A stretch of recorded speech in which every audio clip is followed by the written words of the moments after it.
Hello dear students, आपका स्वागत है मेरे चैनल पर। तो स्टूडेंट्स, आज आप करने वाले हो हिंदी का वर्कशीट नंबर 2 है, कार्यपत्रक नंबर 2 है। चैप्टर का नाम है लाख की चूड़ियाँ। लाख, 1 लाख, 2 लाख नहीं, एक होता है लाख की चूड़ियाँ। ठीक है, नाम यहाँ पे अपने कक्षा अध्यापक का नाम यहाँ पे ये 8 फरवरी 2021 के लिए वर्कशीट आया है।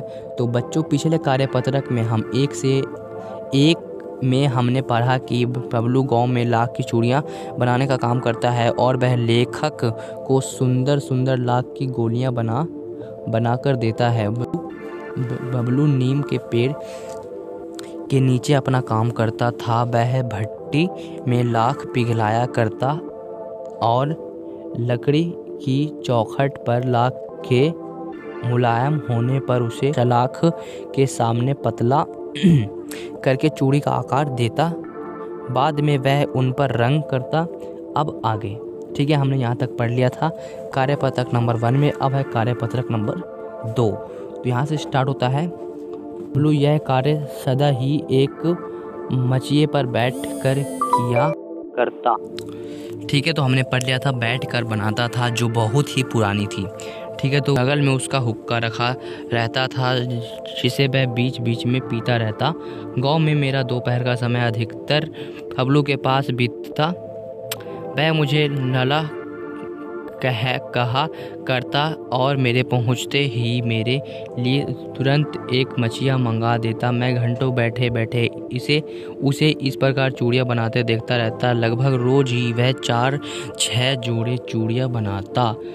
पूरा जोड़ा बना लेने पर वह उसे बेलन पर चढ़ाकर कुछ चुपचाप देखता रहता, मानो वह बेलन ना होकर किसी नववधू की कलाई हो। बबलू मनीहार था। चूड़ियाँ बनाना उसका पैतृक पेशा था और वास्तव में वह बहुत ही सुंदर चूड़ियाँ बनाता था। उसकी बनाई हुई चूड़ियों की खपत भी बहुत थी।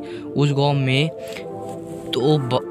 तो सभी स्त्रियां उसकी बनाई चूड़ियाँ पहनती थी। आसपास के गांव के लोग भी उससे चूड़ियाँ ले जाते थे, परंतु वह कभी भी चूड़ियों को पैसे से बेचता न था। उसका अभी तक वस्तु विनिमय का तरीका था, मतलब कि वस्तु विनिमय का तरीका था और लोग अनाज के बदले उसे चूड़ियाँ देते थे। तो मैंने यहाँ पे क्या बताया कि उन्हें कुछ चीज़ देते थे, उसके बाद वह चूड़ियाँ देता था, मगर उससे कभी पैसे से नहीं, किसी चीज़ से। ठीक है, फॉर एग्जाम्पल कि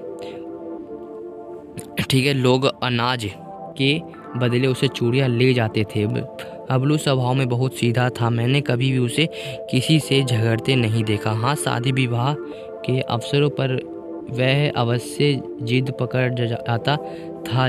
जीवन भर चाह कोई उससे मुफ्त चूड़ियाँ ले जाए, परंतु विवाह के अवसर पर वह सारा कसर निकाल लेता था। आखिर सुहाग के जोड़े का महत्व ही और होता है। मुझे याद है, मेरे मामा के यहाँ किसी लड़की की विवाह पर जरा सी किसी बात पर बिगड़ गया था और फिर उसे मनाने में लोहे लग गए थे।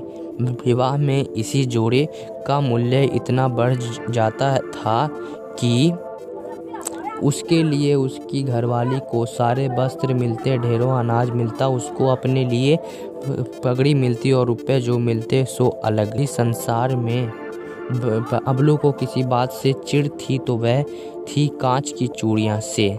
यदि किसी भी स्त्री के हाथों में उसे कांच की चूड़ियाँ दिख जाती तो वह अंदर ही अंदर कुढ़ उठता और कभी कभी तो 2-4 बातें सुना भी देता। पता नहीं क्यों, पता नहीं क्या था उसे कि जब भी वो कांच की चूड़ियाँ देखता था तो उसे अंदर से कुढ़ आता था। कुढ़ का मतलब आप इस वीडियो में जान जाओगे क्या है कुढ़ का मतलब, तो वीडियो को पूरा देखते रहना। है शब्द क्या है इसमें, ठीक है। तो मचिया बैठने के उपयोग में आने वाली इडली आदि से बुनी छोटी चौकोर खाट। मनीहर किसे कहते हैं, सॉरी मनीहार कहते हैं चूड़ियाँ बेचने वाला। ठीक है, अब है पैतृक, मतलब पूर्वजों का, पिता से प्राप्त या पुश्तैनी। वस्तु विनिमय, रुपये पैसों से ना खरीदकर एक वस्तु के बदले दूसरी वस्तु लेना। कसर, कसर क्या है? घाटा पूरा करना। ठीक है।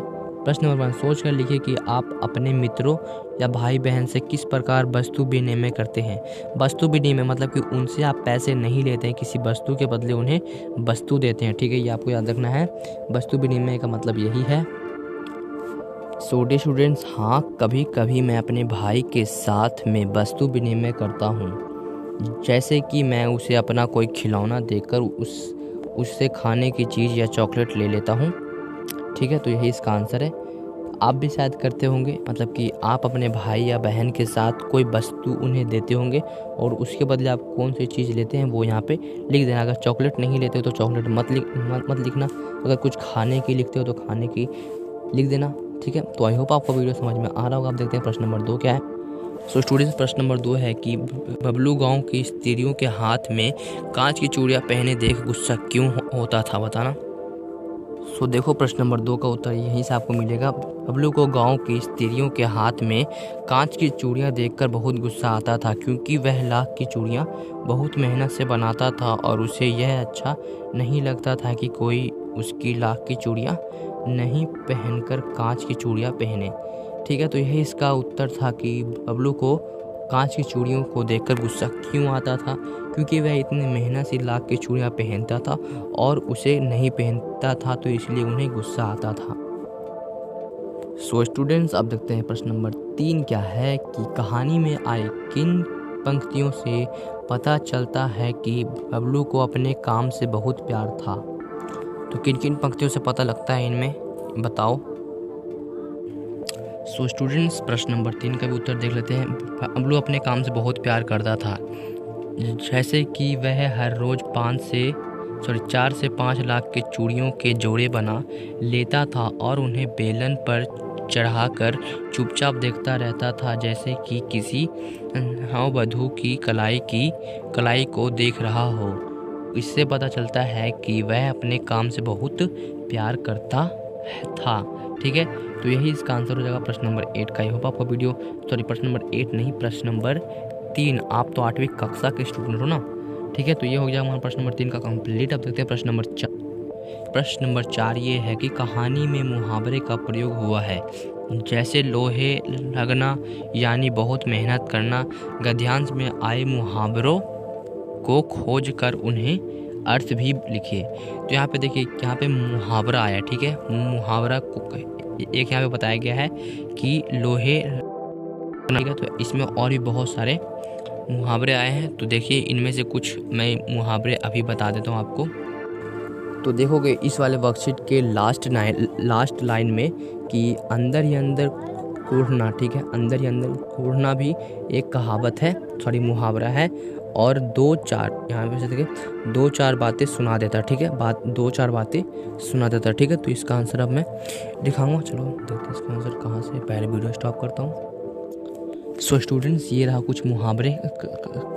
कसर निकालना, कमी पूरा करना, अंदर ही अंदर कूढ़ जाना, गुस्सा होना, 2-4 सुना देना, कड़वी बातें बोलना। तो ये थे कुछ 3 मुहावरे। तो आपको कैसे लगे ये मुहावरे? तो इसे ढूंढने में बहुत टाइम लगा है, तो प्लीज़ वीडियो को लाइक कर देना, चैनल को सब्सक्राइब कर देना। ओके, चलो देखते हैं अब नेक्स्ट क्वेश्चन क्या है।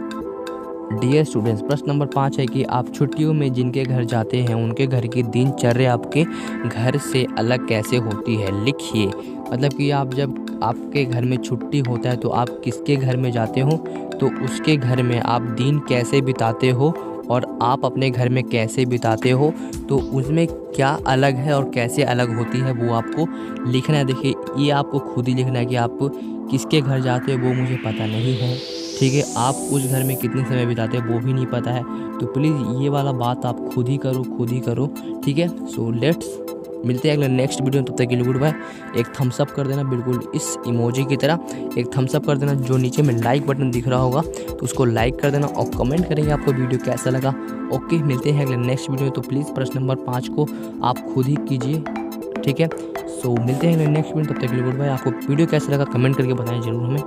सो डियर स्टूडेंट्स, वीडियो देखने के लिए धन्यवाद। और बस आपको थोड़ा सा काम करना है, चैनल को सब्सक्राइब करना है और इस वीडियो को लाइक कर देना। ठीक है, सब्सक्राइब बटन नीचे में लाल लाल अक्षरों से लिखा होगा सब्सक्राइब। ठीक है, सब्सक्राइब करने के बाद बगल में एक बेल आइकन आएगा इस तरह का, उस पर घंटी का आइकन ऑल पर क्लिक कर देना। 3 ऑप्शन आएंगे तो फर्स्ट वाला आंसर ऑल पर क्लिक कर देना। ओके, और नीचे में कमेंट सेक्शन में कमेंट करके बताना कि वीडियो आपको कैसा लगा। ओके, मिलते हैं नेक्स्ट वीडियो, तब तक के लिए गुड बाय।